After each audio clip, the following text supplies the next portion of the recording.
Hey guys, welcome back to the channel. This is going to be my review of the Logitech G Pro X2 Lightspeed headset.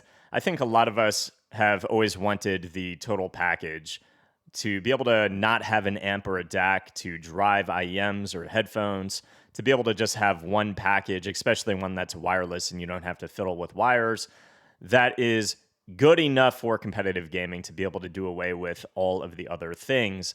And I just do not think that the Logitech G Pro X2 Lightspeed is going to satisfy that overall package. I think these are pretty piss poor, and I'm going to get into why I think that. The only positives I can say about this headset are the build quality does seem fairly durable. The comfort, for me at least, was pretty solid.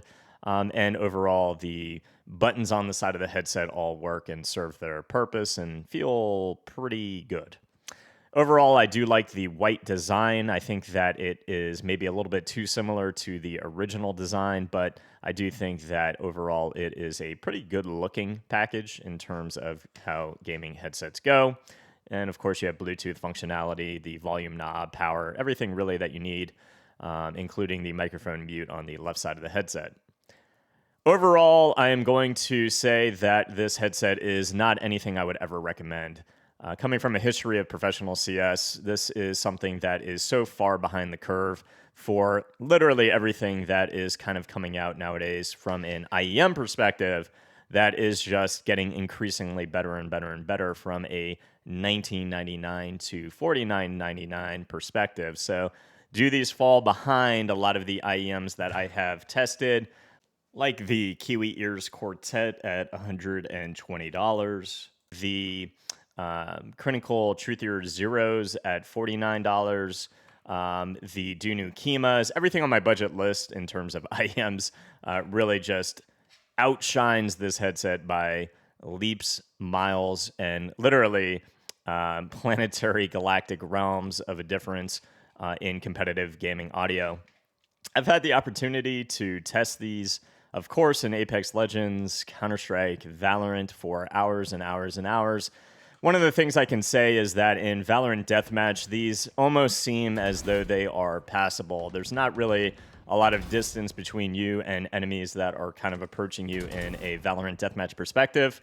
When you take them into any other form or facet of Valorant, you can really hear how and why they fall behind, both in verticality as well as depth perception and the soundstage that just is not suited or is not fit for a competitive gaming scenario. The soundstage is a little bit too far away from you and not in a good way. You don't hear enemies' footsteps from a distance with any sense of elevation or urgency.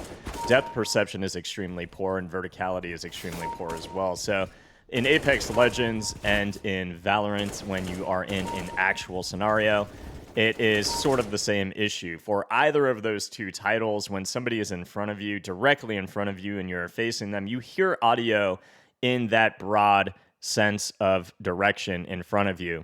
Where it is in front of you behind that general line is almost impossibly perceivable. If anyone was able to tell me the actual accurate depth perception of where somebody was in front of them in a game like Apex Legends or Valorant, I would be pretty surprised. Footsteps that were 10 meters in front of me sounded the same as footsteps that were 20 meters in front of me.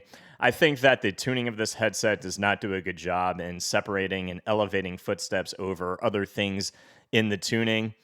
Getting to the tuning, bass is pretty damn poor. Everything in terms of just the audio quality, the resolution out of this headset for $250 is not an enjoyable experience, and something like the QKZ HBB at $19.99 and often found cheaper than $19.99 is vastly superior to the audio quality that you are getting out of this headset. So graphene drivers or not, don't let the advertising kind of fool you. There is nothing special about the graphene drivers, I can assure you of that. Overall, the separation was okay, but again, the issue is everything in that sound space is just so off in terms of depth perception that it's almost imperceivable where enemies are in terms of the actual distance in front of you. Again, in a scenario like Valorant Deathmatch, you would put these on and kind of think to yourself, okay, they're not too bad. But again, any other scenario, it just becomes an absolute muddled mess.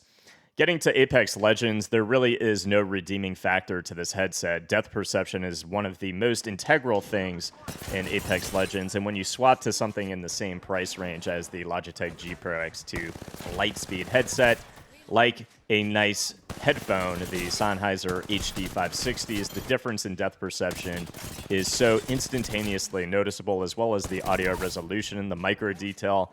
It is a night and day difference, with the HD 560s providing a sense of air, a sense of distance between you and an audio cue that could be miles away from you. You get an idea, is this person in front of me on the first floor of the building, the second floor of the building, the third floor of the building?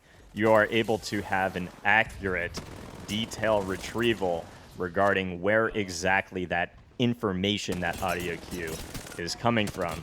That's not perceivable on the Logitech G Pro X to Lightspeed headset, and it's just not something that I would ever recommend to my audience for that specific purpose alone. In terms of IEMs, when you move to the Orchestra Lite, that is around the same price as well. I believe it's still $249 or maybe $229, I think I saw somewhere. But for that same price bracket, these IEMs excel past the Logitech Pro X2 headset for all three of the titles as well: CS, Valorant, and Apex Legends, with a soundstage that feels a little bit closer to you and audio cues in that sound space that are a lot louder in terms of footsteps and those things that you need to hear. You get an accurate sense of depth perception and horizontal perception in terms of where exactly somebody is in that space in front of you behind a wall. And because of that, these things get put on my Wallhack tier list, and these things are fun to use. These things are a competitive advantage. This is a competitive disadvantage in every sense and stretch of the imagination.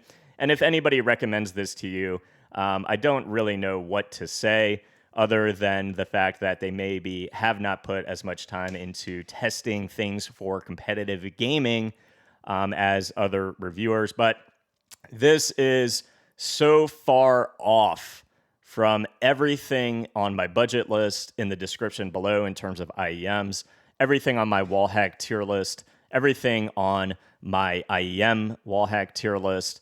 And I would rather you guys be directed in a way that is providing you with a competitive advantage. If these were okay, like the HyperX Cloud 2, with the wireless format and with some advantage over the HyperX Cloud 2, I would maybe say that these would get a pass, but unfortunately, when you compare these to $19.99 IEMs, you compare these to the HyperX Cloud 2, and anything, again, on my budget Wallhack tier list, these are so far lacking that they are just not going to get a recommendation.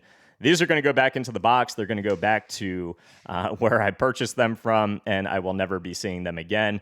And I am very happy about that. I'm going to be moving back to my Orchestra Lights, which are my main right now, I think for $250.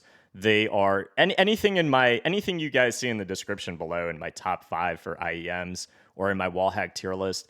Everything is close. I only recommend or try to recommend things that are very good for competitive gaming.